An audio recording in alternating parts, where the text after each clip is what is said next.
We often do the things we want to do, and we don't do the things we don't want to do. But sometimes there are things we don't want to do where we can't decide not to do it. Are you following me here? There are certain things in life where we are obligated to do it. There are things in life where we have no choice. In this English lesson, I'll teach you 7 different ways we talk about those kinds of things.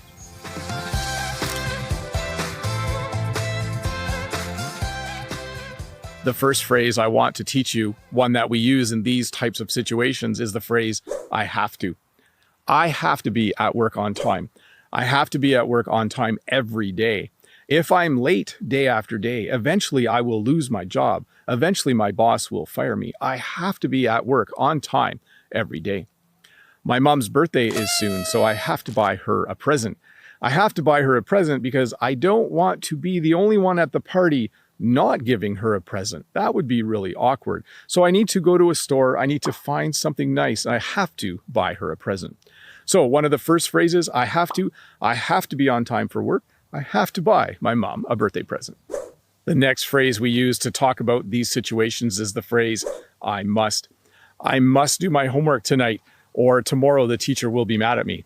I don't have to do my homework. I'm the teacher, but that would be an example you would use as a student. Oh, I must do my homework tonight, or the teacher is going to be annoyed that I'm handing something in unfinished again. You might also say this, I must pay my taxes.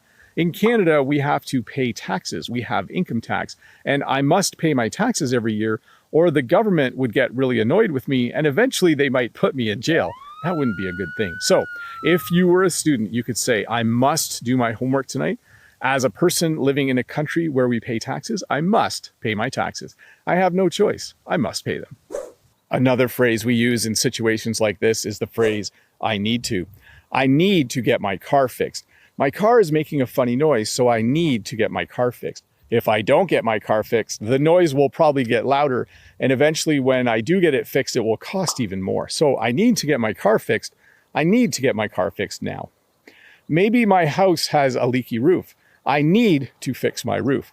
I need to fix my roof because if I don't, water will keep dripping in every time it rains, and eventually things will just start to rot and things will be wet all the time. So I need to fix my car. I have no choice. I need to fix my roof. I have no choice. This next phrase is one we use in more formal situations, like at work or when talking about the law in your country. I'm required to call my boss if I'm sick. I'm required to call my boss to let him know that I'm sick and to ask for a sick day. It's one of the rules at my job for employees. I'm required to wear a bike helmet in Canada. When I ride a bicycle, I'm required to wear a helmet. It's the law. So again, in both those situations, I do not have a choice. If I'm sick, I'm required to call my boss and ask for a sick day. When I go for a bike ride, I'm required to wear a helmet.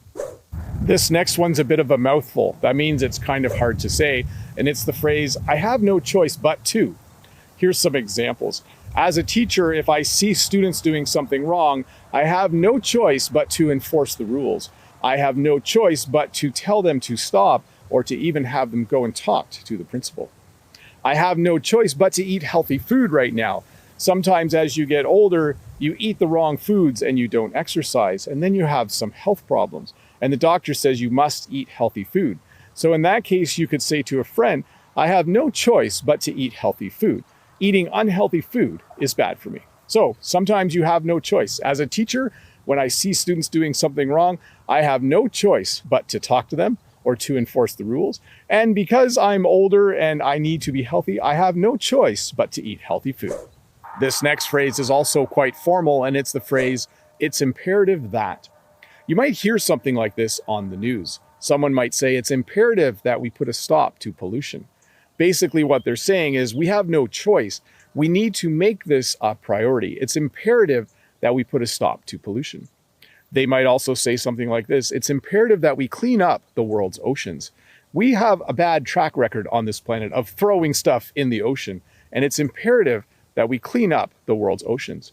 So again, you would use these phrases when you're trying to say that there's no choice, that it's something that we have to do, something we must do, something we need to do. It's imperative that we put a stop to pollution. It's imperative that we clean up the world's oceans. Okay, here's the last phrase for this lesson, and it's the phrase, I'm obligated to. This is again quite formal, and you would use it to describe something that you must go to. I might say this: I'm obligated to go to my sister's wedding. Maybe I don't want to go to my sister's wedding. By the way, I would totally go to my sister's wedding. But if I was someone who didn't want to go, but I knew that I had to go, I would say I'm obligated to go to my sister's wedding. Because I'm her brother and I'm part of her family, I'm obligated to go. You might have a job and someone might say, hey, can you come out with me on Saturday to do something? You might say, no, I'm obligated to work on Saturdays.